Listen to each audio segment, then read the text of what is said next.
E estamos aqui para mais uma resenha reformada do canal Graça e Memória, cantando e contando as Escrituras.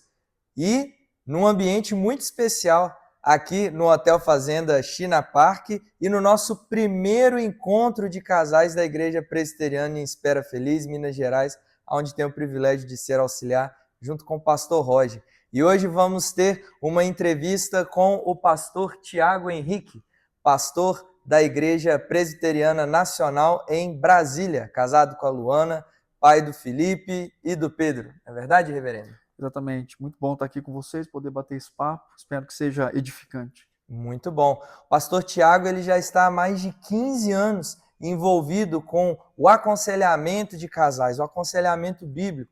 Reverendo, fala um pouquinho dessa caminhada e nesses 15 anos para mais, o que o senhor tem visto dos benefícios da restauração de casais através do aconselhamento bíblico?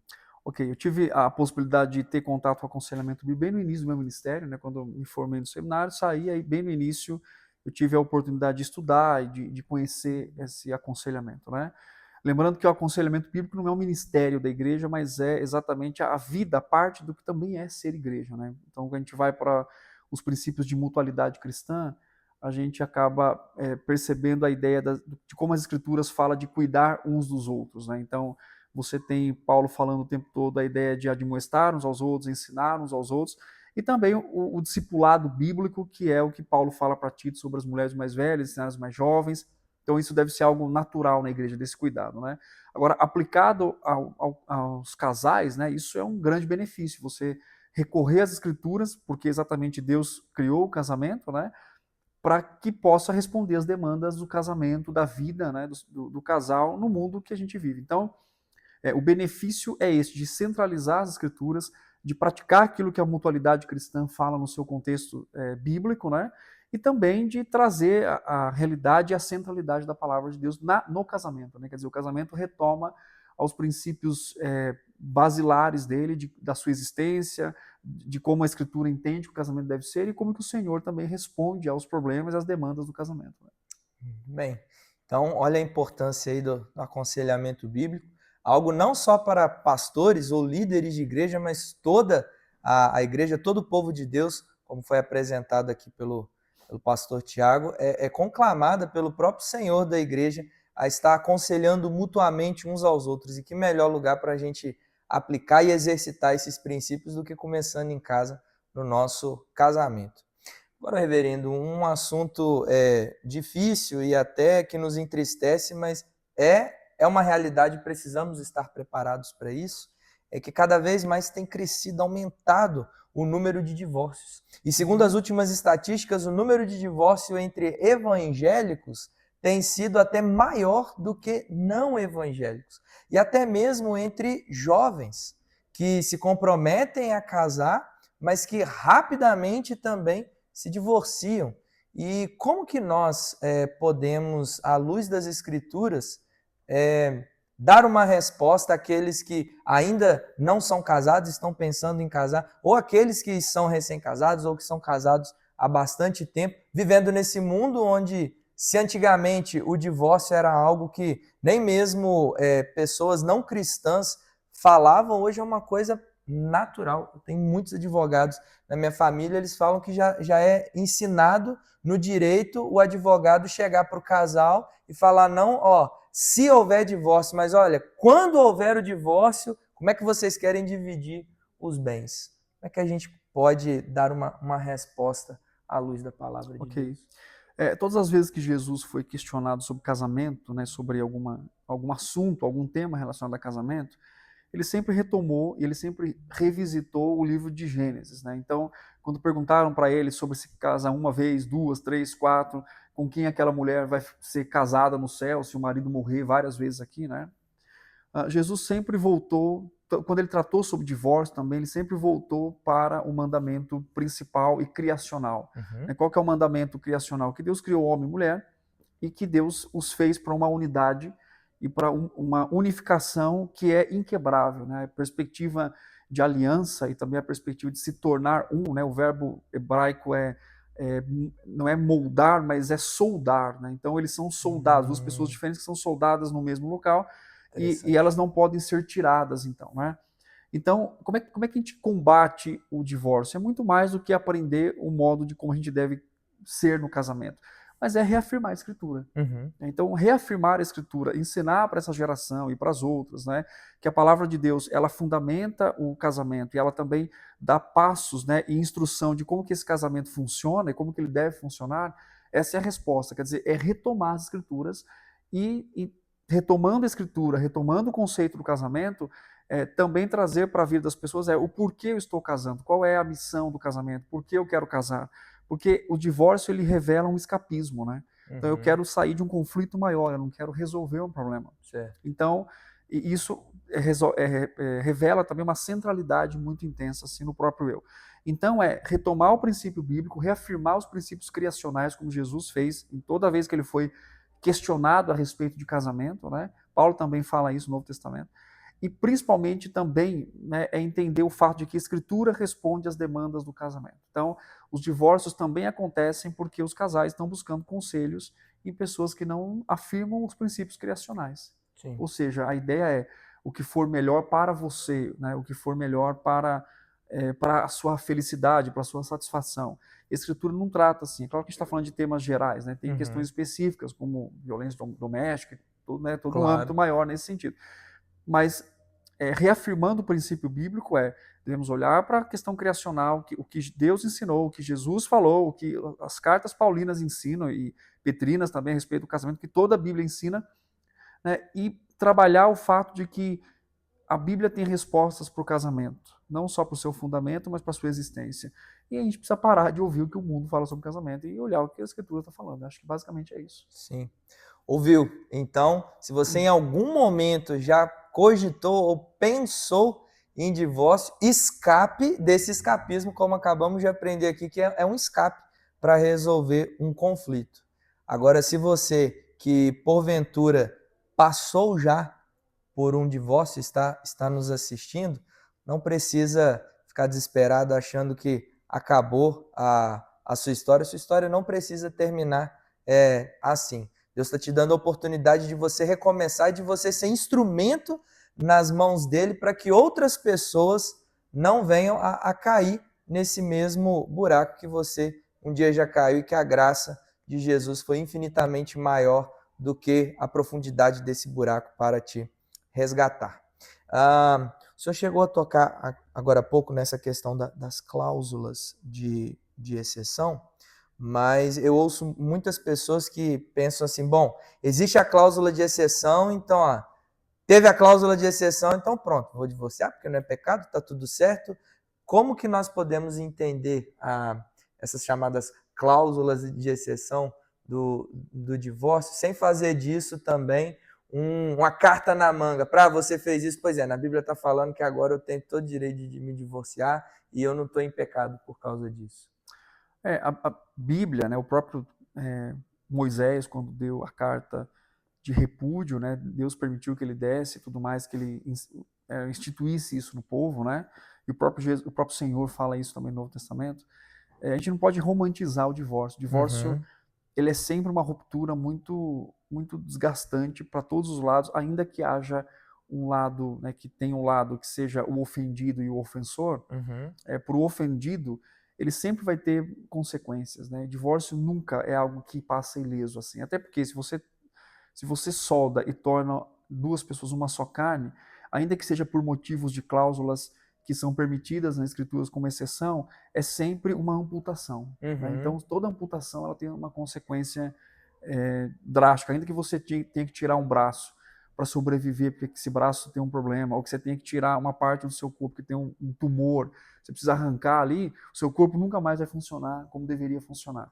Vai ter o dano, né? Sempre vai ter danos. Então, assim, a gente não pode romantizar o divórcio. Sim. Ainda que haja as exceções com relação a problemas sexuais, né, a pecados sexuais, abandono do lar, a violência doméstica e tudo isso, quer dizer, se acontece o divórcio é porque existe um problema e um pecado ali que tem que ser tratado, né? Agora também, assim, não é porque existe uma exceção que eu devo celebrar isso, né? Eu preciso entender o seguinte, talvez haja uma restauração e um arrependimento que possa ser trabalhado e restaurado essa família, restaurado esse casamento. Então o divórcio, ele, mesmo que haja uma exceção, tem que ser sempre a última saída, assim, não dá para fazer mais, não aguento mais, já dei passos para a restauração, não consigo mais. Então, eu posso, biblicamente, sem estar em pecado com relação a isso, tá, eu vou tomar essa decisão. Mas a pessoa tem que ser muito consciente, assim, isso vai trazer um dano na minha vida. O que é um Sim, dano, né? Eu vou ter que ter um filho, né? O filho não vai, o divórcio não vai anular essa criança e não vai anular a paternidade nem a sim. maternidade de ninguém. Então vai ter que continuar cumprindo os papéis de pai e de mãe dentro de um É. contexto agora quebrado, né? Sim. E Deus, obviamente, é gracioso para restaurar, para até lidar com famílias assim, mas a gente não pode romantizar o divórcio. O divórcio não é a saída, inclusive o próprio Deus diz que não é o primeiro caminho, né? Não é o caminho que se deve tomar com relação a qualquer evento que aconteça na vida. Muito bom. Uma das coisas que nós aprendemos aqui, nesse primeiro encontro de casais, com o pastor Tiago, é que a graça de Deus do Evangelho tem um poder capaz de restaurar até mesmo casamentos em crise por causa desses motivos que a Bíblia fala da possibilidade, não uma obrigação, mas da possibilidade de um divórcio. Creia nisso, meu irmão. O poder transformador, a graça do Evangelho é infinitamente maior do que qualquer crise conjugal. Agora, uma última pergunta, pastor. Nesse tempo, né, o senhor, sua esposa trabalhando com casais, certamente um dos grandes temas de dificuldade de muitos casais, qualquer tipo de relacionamento, mas nosso foco aqui no relacionamento conjugal é a capacidade da dificuldade do perdão. Sim. Perdoar e de pedir perdão. Conselhos agora mais práticos, como que a palavra de Deus nos ajuda a ter essa cultura do perdão, a começar entre o nosso próximo mais próximo, que é o nosso cônjuge. Sim. A Bíblia ensina perdão dentro de um pacto, né? Deus nos perdoa porque fez um pacto conosco. E não dá para perdoar ou entender sobre perdão se nós entendemos o perdão de Deus para conosco. Então, Paulo fala isso, né? Perdoem uns aos outros como Deus em Cristo vos tem perdoado, Efésios 4:32. Então a ideia é que Paulo faz com que a gente enxergue a expectativa ou a perspectiva de que do modo que eu fui perdoado em Cristo, né, ele é o meio para esse perdão, eu devo também ter a disposição de perdoar outras pessoas. Então, Mateus, por exemplo, capítulo 7, fala que antes de tirar de confrontar o outro, de tirar, né, o cisco, a trave, nesse sentido, eu não lembro qual é agora, se eu tiro o cisco ou tiro a trave, mas eu tiro alguma coisa. Né? Mateus capítulo 7, tirar o cisco do olho do teu irmão, tem que tirar Olha a trave, exatamente. seu. Então a ideia para julgar o outro, eu preciso avaliar o meu coração, né? Eu preciso me avaliar nesse sentido. Então a Escritura faz com que a gente olhe para quem nós somos antes de agir com relação ao outro. Então o perdão ele é possível dentro de uma perspectiva de que eu faço por causa de Cristo. Né? E perdoar alguém é reconhecer a dívida, é saber que realmente pecaram contra nós, mas não imputar essa pessoa esse peso, mas obviamente colocá-la à cruz, né, diante da cruz de Jesus. Então, a gente perdoa quando a gente entende também o quanto fomos perdoados. Né? Então, a parábola do credor incompassivo fala isso. Então, toda vez que a Bíblia nos desafia a perdoar, ela também nos desafia a olhar para si mesmo, no sentido de eu fui perdoado, quanto eu fui perdoado. E a perspectiva bíblica é a quem muito é perdoado, né, a quem recebe, também deve ter a misericórdia, o coração compassivo, né? Porque perdão demonstra um coração, não demonstra coração altivo ou perdoador, demonstra um coração misericordioso, né? Merece talvez não ser perdoado por causa do pecado, mas eu vou perdoar por causa de Cristo. Né? Sim. Ou seja, essa pessoa te ofendeu, essa pessoa fez algo que você não esperava, você se sentiu traído. Não olhe para ela, não olhe para o tamanho da ofensa. Olhe para Cristo, porque o tamanho da ofensa que eu e você cometemos contra esse Deus é infinitamente maior do que o tamanho dessa ofensa. E aí nós seremos capazes de, com esse novo coração em Cristo Jesus, de perdoar e desfrutar também dessa graça do perdão. No nosso casamento, para todos os relacionamentos. Reverendo, o canal é Graça e Memória cantando e contando as Escrituras. A gente sempre pede aos entrevistados que possam dar alguma referência, alguma indicação de alguma música, alguma canção relacionada ao tema que a gente está tratando. A gente queria que o senhor estivesse nos enriquecendo aí com alguma referência musical. Musical? Bom, é uma música que eu gosto muito, que não fala especificamente sobre casamento, mas fala sobre transformação, que eu acho que é o foco, né, daquilo que a gente tem tratado também, que é o Tapeceiro, do Estênio Marcius, que fala sobre a perspectiva de que a minha vida é obra de tapeçaria, é tecida de cores alegres e vivas, né, que fazem contraste no meio das cores nubladas e tristes. Então isso reflete a vida cristã. A vida cristã, enquanto eu sou transformado pelo Senhor, Ele está trabalhando, obviamente, na minha vida. Então Ele está me moldando, me formando, me restaurando até o dia da restauração final. E ele fala que o Senhor sabe do fim desde o começo, né? Fala sobre a soberania de um Deus que dirige a nossa vida, inclusive o casamento. O casamento é um lugar onde Deus usa para que nós possamos ser transformados à imagem de Cristo. Muito bem. Viu só, então, você e eu, que fomos agraciados por esse privilégio, essa responsabilidade de estarmos num casamento pactual, é a oportunidade que Deus está nos dando para que, através dos nossos cônjuges, sejamos mais parecidos com Cristo Jesus. Reverendo, eu sempre me apresento como Tiago Tardim, um santo pecador. Sim. Se fosse o contrário, se eu fosse o entrevistado, o senhor fosse o entrevistador e fosse o seu canal, como que o senhor se apresentaria? Meu nome é Tiago Henrique, o pastor Tiago Henrique, eu sou um pecador transformado. Um pecador transformado. Muito bem. Falando de transformação, né? Sim. Então vamos aproveitar esse grande bate-papo aqui, tá fazendo uma oração pela minha vida, pela sua vida e pela vida do pastor Tiago. Ó Deus, graças te rendemos por mais essa resenha reformada. Obrigado pela vida e pelo ministério do teu servo, da sua esposa, de toda a sua família, que tem sido instrumento do Senhor para abençoar e restaurar tantos casamentos.